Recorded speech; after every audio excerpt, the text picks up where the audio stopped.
Chapter 12. Thomas appeared with the Kroger caleche. The day was at hand. The young man arrived at 10 o'clock in the forenoon and took a bite with the family in the living room. They sat together as on the first day, except now that summer was over, it was too cold and windy to sit on the veranda, and Morton was not there. He was in Göttingen. Tony and he had not even been able to say goodbye. The captain had stood there and said, "Well, so that's the end of it, eh?" That's so sad. At 11, the brother and sister mounted into the wagon, where Tony's trunk was already fastened at the back. She was pale and shivered in her soft autumn coat, from cold, weariness, excitement, and a grief that now and then rose up suddenly and filled her breast with a painful oppression. She kissed little Meta, pressed the housewife's hand, and nodded to Herr Schwarzkopf when he said, "Well, you won't forget us, little miss, will you? And no bad feeling, eh? And a safe journey and best greetings to your honored father and the Frau Consul." Then the coach door slammed. The fat brown horses pulled at their traces, and the three Schwarzkopfs waved their handkerchiefs. Tony crooked her neck in the corner of the coach in order to peer out of the window. The sky was covered with white cloud flakes.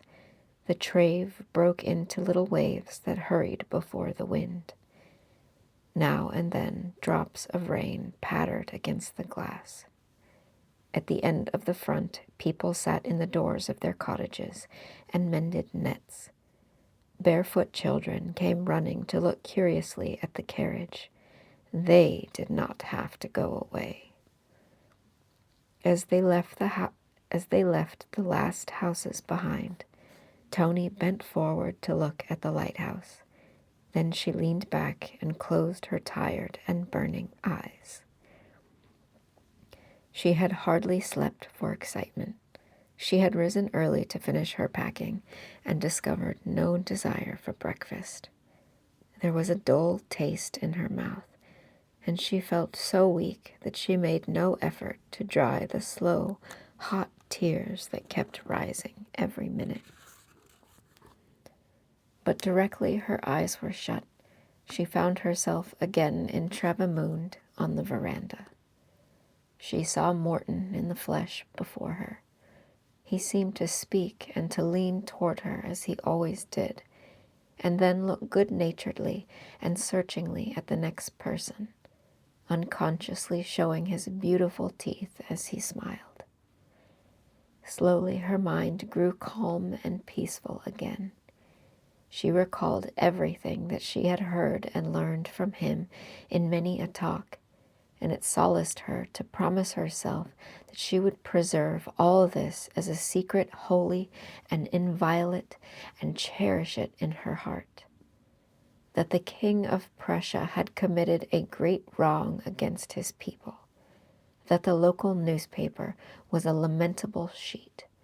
Yes, that the laws of the League concerning universities, had been renewed 4 years ago.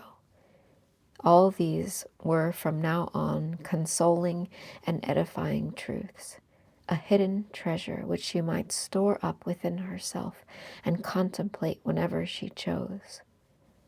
On the street, in the family circle, at the table, she would think of them. Who knew?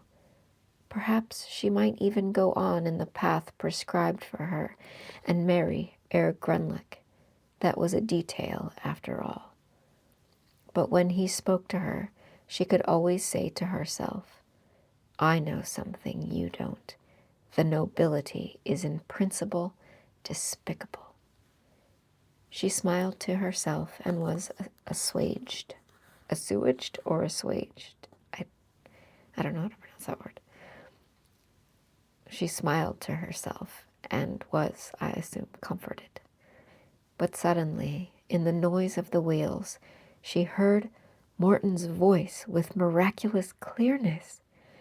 She distinguished every nuance of his kindly, dragging speech as he said, "Today we must both sit on the rocks, Fraulein Toni." And this little memory overpowered her. Damn it, I thought he had stopped the carriage. Her breast contracted with her grief, and she let the tears flow down unopposed. Bowed in her corner, she held her handkerchief before her face and wept bitterly. Thomas, his cigarette in his mouth, looked somewhat blankly at the high road. "Poor Toni," he said at last, stroking her jacket. "I feel so sorry. I understand so well, you know. But what can you do? One has to bear these things. Believe me, I do understand what you feel." "Oh, you don't understand at all, Tom," sobbed Toni. "Don't say that. Did you know it is decided that I am to go to Amsterdam at the beginning of next year? Papa has obtained a place for me with Vanderkellen and company. That means I must say goodbye for a long, long time." "Oh, Tom, saying goodbye to your father and mother and sisters and brothers, that isn't anything." Yes, he said slowly. He sighed, as if he did not wish to say more, and was silent. He let the cigarette rove from one corner of his mouth to the other, lifted one eyebrow, and turned his head away. "Well, it doesn't last forever," he began again after a while. "Naturally, one forgets." "But I don't want to forget," Toni cried out in desperation. "Forgetting, is that any consolation?" Chapter 13. Then came the ferry and Israeli Dorf Avenue, Jerusalem Hill, and Castle Field. The wagon gate passed the castle gate, with the walls of the prison rising on the right, and rolled along Castle Street and over the Coburg. Toni looked at the gray gables, the oil lamps hung across the streets, Holy Ghost Hospital with the already almost bare lindens in front of it. Oh, how everything was exactly as it had been. It had been standing here, in immovable dignity, while she had thought of it as a dream worthy only to be forgotten. These gray gables were the old, the accustomed, the traditional, to which she was returning, in the midst of which she must live. She wept no more. She looked about curiously. The pain of parting was almost dulled at the sight of these well-known streets and faces. At that moment, the wagon was rolling through Broad Street. The porter, Matheson, passed and took off his stovepipe hat so obsequiously that it seemed he must be thinking, "Bow, you dog of a porter, you can't bow low enough." The equipage turned into the Mengstrasse, and the fat brown horses stood snorting and stamping before the Buddenbrook door. Tom was very attentive in helping his sister out, while Anton and Line hastened up to fasten the trunk. But they had to wait before they could enter the house. 3 great lorries were being driven through, one close behind another, piled high with full corn sacks, with the firm name written on them in big black letters. They jolted along over the great boards and down the shallow steps to the cart yard with a heavy rumbling noise. Part of the corn was evidently to be unloaded at the back of the house, and the rest taken to the Walrus, the Lion, or the Oak. The consul came out of the office with his pen behind his ear as the brother and sister reached the entry, and stretched out his arms to his daughter. "Welcome home, my dear Toni." She kissed him, looking a little shamefaced, her eyes still red with weeping. But he was very tactful. He made no allusions. He only said, "It is late, but we waited with the second breakfast." The Frau Consul, Christian, Clotilde, Clara, and Ida Youngman stood above on the landing to greet her. Tony slept. Isn't it funny that every time they say Ida Youngman, who is Tony's handmaiden, every time they say her name, it's her full name? I wonder if that's something that you were supposed to do, or if it's just a quirky little thing of the book. Tony slept soundly and well the first night in Mengstrasse. She rose the next morning, the 22nd of September, refreshed and calmed, and went down into the breakfast room. It was still quite early, hardly 7 o'clock. Only Mamselle Youngman was there, making the morning coffee. "Well, well, Tony, my little child," she said, looking round her with small, blinking brown eyes. "Up so early?" Tony sat down at the open desk, clasped her hands behind her head, and looked for a while at the pavement of the court, gleaming black with wet, and at the damp yellow garden. Then she began to rummage curiously among the visiting cards and letters on the desk. Close by the inkstand lay the well-known large copybook with the stamped cover, gilt edges, and leaves of various qualities and colors. It must have been used the evening before, and it was strange that Papa had not put it back in its leather portfolio and laid it in its special drawer. She took it and turned over the pages, began to read, and became absorbed. What she read were mostly simple facts well known to her, but each successive writer had followed his predecessor in a stately but simple chronicle style, which was no bad mirror of the family attitude. Its modest but honorable self-respect and its reverence for tradition and history. The book was not new to Tony. She had sometimes been allowed to read it, but its contents had never made the impression on her that they made this morning. She was thrilled by the reverent particularity with which the simplest facts pertinent to the family were here treated. She propped herself on her elbows and read with growing absorption, seriousness, and pride. No point in her own tiny past was lacking. Her birth, her childish illnesses, her first school, her boarding school days at Mademoiselle Whitebrock's, her confirmation, everything was carefully entered with an almost reverent observation of facts in the consul's small, flowing business hand. For was not the least of them the will and work of God, who wonderfully guided the destinies of the family? What, she mused, would there be entered here in the future after her name, which she had received from her grandmother Antoinette? All that was yet to be written there would be conned by later members of the family with a piety equal to her own. She leaned back sighing, her heart beating solemnly. She was filled with reverence for herself. The familiar feeling of personal importance possessed her, heightened by all she had been reading. She felt thrilled and shuddery. Like a link in a chain, Papa had written. Yes, yes. She was important precisely as a link in this chain. Such was her significance and her responsibility, such her task, to share by deed and word in the history of her family.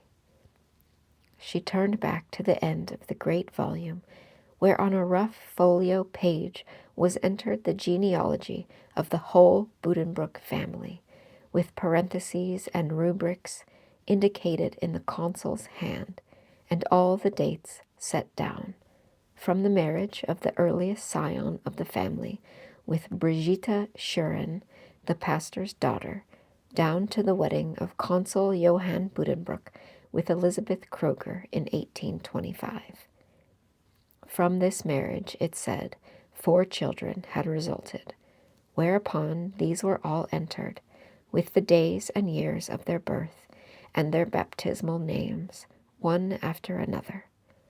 Under that of the eldest son, it was recorded that he had entered as apprentice in his father's business in the Easter of 1842. Tony looked a long time at her name and at the blank space next to it. Then, suddenly, with a jerk, with a nervous, feverish accompaniment of sobbing breaths and quick-moving lips, she clutched the pen, plunged it rather than dipped it into the ink, and wrote, with her forefinger crooked, her hot head bent far over on her shoulder, in her awkward handwriting that climbed up the page from left to right. Betrothed on September 22nd, 1845, to Herr Bendix Grunlich, merchant of Hamburg. Oh, man, what the fuck? Oh, my God. So glad I'm not rich. So many things make me glad I'm not rich. Chapter 14. And then I wasn't raised rich. Ugh. Chapter 14. I entirely agree with you, my good friend. This important matter must be settled. In short, then, the usual dowry of a young girl of our family is 70,000 marks. Herr Grunlich cast at his future father-in-law a shrewd, calculating glance, the glance of the genuine man of business. As a matter of fact, he said, and this matter of fact was of precisely the same length as his left-hand whisker, which he was drawing reflectively through his fingers. He let go of the end just as of fact was finished.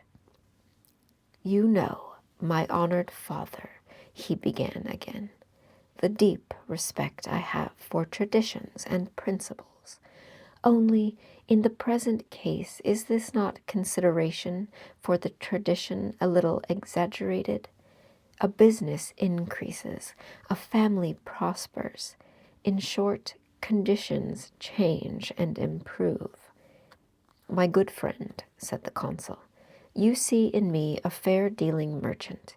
You have not let me finish, or you would have heard that I am ready and willing to meet you in the circumstances and add 10,000 marks to the 70,000 without more ado.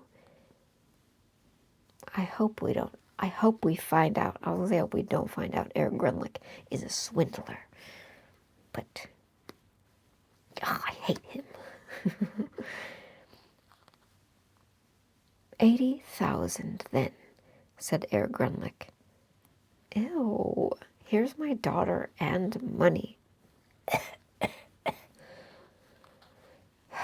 Making motions with his mouth as though to say, not too much, but it will do. Thus they came to an affectionate settlement.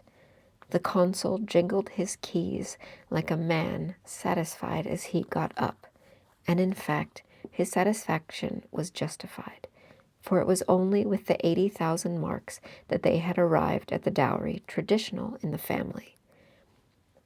Herr Grunlich now said goodbye and departed for Hamburg. Tony as yet realized but little of her new estate. She still went to dances at the Mollendorfs, Kistenmakers, and Longhalls, and in her own home. She skated on the Bergfield and the meadows of the Trave, and permitted the attentions of the young gentlemen of the town. In the middle of October, she went to the betrothal feast at the Mollendorfs for the oldest son of the house and Juliet Hagenstrom. Tom, she said, I won't go. It is disgusting. But she went and enjoyed herself hugely. And as for the rest, by the entry with the pen in the family history book, she had won the privilege of going, with the Frau Consul or alone, into all the shops in town and making purchases in a grand style for her trousseau. There's our timer. It was to be a brilliant trousseau. Two seamstresses, I wonder if that means her wedding dress. Two seamstresses sat all day in the breakfast room window, sewing, embroidering monograms, and eating quantities of house bread and green cheese. I'll finish this little conversation. Is the linen come from lent for, Mamma? No, but here are 24 tea serviettes. That is nice, but he promised it by this afternoon. My goodness, the sheets still have to be hemmed. Mamselle Bitterlick wants to know about the lace for the pillowcases, Ida. It is in the right-hand cupboard in the entry, Tony, my child. Line! You could go yourself, my dear. Oh, if I'm marrying for the privilege of running up and down stairs. Have you made up your mind about the material for the wedding dress, Tony? Moire antique, Mamma. I won't marry without moire antique. Okay, I'll finish this last paragraph. So passed October and November. At Christmas time, Herr Grunlick appeared to spend Christmas in the Buddenbrooks family circle and also to take part in the celebration at the Krogers. His conduct toward his bride showed all the delicacy one would have expected from him. No unnecessary formality, no importunity, no tactless tenderness. A light, discreet kiss upon the forehead in the presence of the parents sealed the betrothal. Tony sometimes puzzled over this, the least in the world. Why, she wondered, did his present happiness seem not quite commensurate with the despair into which her refusal had thrown him? He regarded her with the air of a satisfied professor. Oh, this is disgusting. That whiny snot-nosed little motherfucker. I hate him even more. You should be fawning over her, you beggar bitch. Now and then, indeed, if they happened to be alone, a jesting and teasing mood seemed to overcome him. Once he attempted to fall on his knees and approach his whiskers to her face, while he asked in a voice apparently trembling with joy, "Have I indeed captured you? Have I won you for my own?" To which Tony answered, "You are forgetting yourself," and got away with all possible speed. Oh my goodness, I fucking hate it.